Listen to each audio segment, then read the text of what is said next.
ইফতার সামনে রেখে ছোট্ট একটি দোয়া 11 বার করুন, সকল গুনাহ আল্লাহ ক্ষমা করে দিবেন। মনে রাখবেন, ইফতারের পূর্ব মুহূর্তে আমরা অনেকেই সময়টাকে নষ্ট করে ফেলি। ইফতারের পূর্বে আপনার সময়টাকে নষ্ট করবেন না। এই সময়টা হচ্ছে দোয়া কবুলের সময়। আপনি সারাদিন রোজা রেখেছেন, এই রোজা রাখা অবস্থায় দোয়া করলে আল্লাহ তাআলা দোয়াটা কবুল করে। রোজা রাখা অবস্থায় একেবারে শেষ মুহূর্তে আপনি ইফতারকে সামনে নিয়ে বসেছেন। আপনি চাইলে খেতে পারেন, কিন্তু আপনি খাচ্ছেন না। আপনার গলা তৃষ্ণার্ত অবস্থায় আছে, আপনার পেট ক্ষুধার্ত অবস্থায় আছে, কিন্তু আপনার সামনে ইফতার আছে, বিভিন্ন রকমের আইটেম আছে, ঠান্ডা পানি আছে, শরবত আছে, কয়েক ধরনের খাবার আছে, কিন্তু আপনি কোনো খাবার খাচ্ছেন না। আল্লাহ তাআলা ফেরেশতাদেরকে ডাক দিয়ে বলে, ও আমার ফেরেশতারা, এই বান্দা খাচ্ছে না কেন? ফেরেশতারা বলে, আল্লাহ, সে তোমার অনুমতির অপেক্ষায় আছে, যখনই অনুমতি আসবে তখনই সে খাবে। তখন আল্লাহ বলে, ফেরেশতারা, এই বান্দা কি আমাকে দেখছে? তখন ফেরেশতারা বলে, না আল্লাহ, আপনাকে দেখে নাই। তারা কি জান্নাত দেখেছে? ফেরেশতারা বলে, না আল্লাহ, তারা তো জান্নাত দেখে নাই। তারা কি জাহান্নাম দেখেছে? বলে, না আল্লাহ, তারা জাহান্নামও দেখে নাই।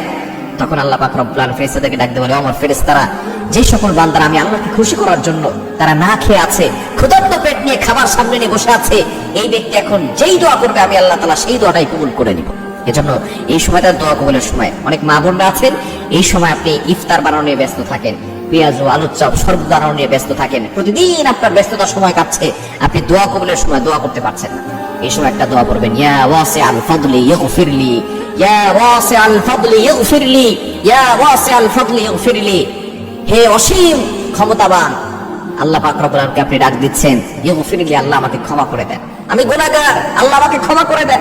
ইয়া ওয়াসিআল ফাদলি ইগফিরলি। আমরা অনেকেই আছি এই ইফতারের পুরো মুহূর্তে মোবাইল নিয়ে রিলস ভিডিও দেখতে থাকি, বিভিন্ন ধরনের টিকটক ভিডিও দেখতে থাকি, অনেকে কথা বলতে থাকে, অনেক ধরনের আয়োজন হয়, বিভিন্ন ধরনের কথা হয়, কিন্তু এই সময় আপনি 10 মিনিট আগে ইফতারকে সামনে নিয়ে বসে যাবেন।